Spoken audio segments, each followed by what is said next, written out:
श्रीराम समर्थ. श्रोते हो, आपण ऐकत आहात श्री गोंदवलेकर महाराज यांचे प्रवचन. अनुसंधानासाठी सतत नामस्मरण करावे.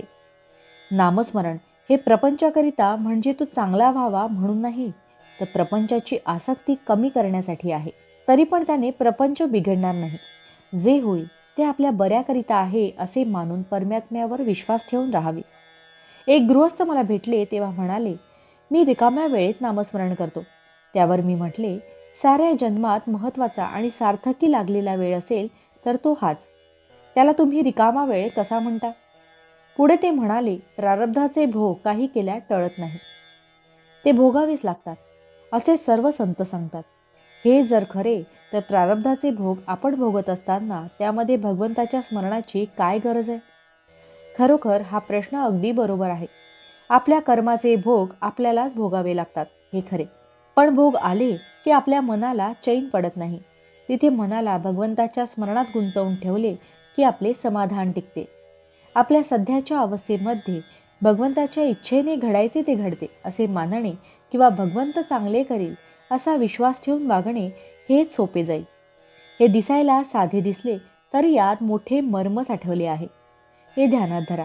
भगवंताच्या इच्छेने घडणार ते घडू द्यावे अशी निष्ठा उत्पन्न व्हायला त्याचे अनुसंधान सतत ठेवले पाहिजे. आहे त्यात समाधान आणि भगवंताचे अनुसंधान एवढी सद्गुरूची आज्ञा असते.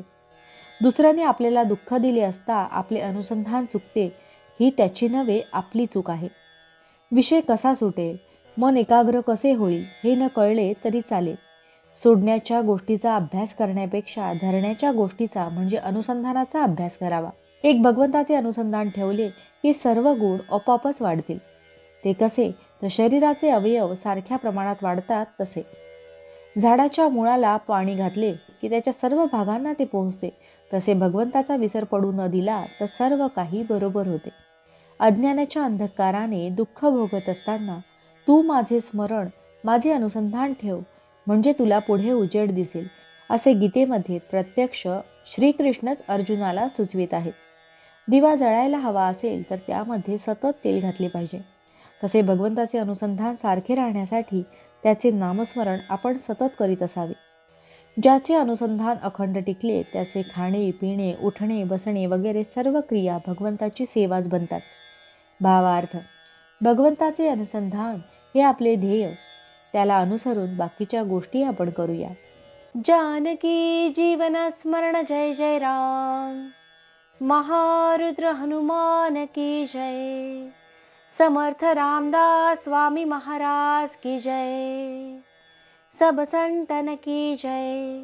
श्री अनंत कोटि ब्रह्मांड नायक राजाधिराज सच्चिदानंद सद्गुरु श्री ब्रह्म चैतन्य महाराज की जय. जय जय रघुवीर समर्थ. आता आपण 13 वेळा नामस्मरण करूया.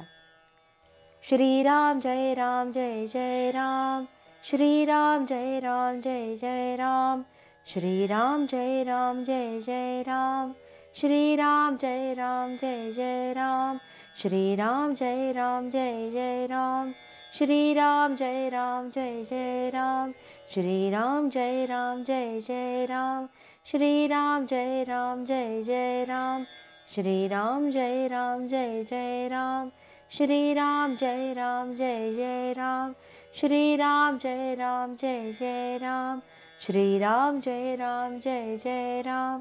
श्रीराम जय राम जय जय राम.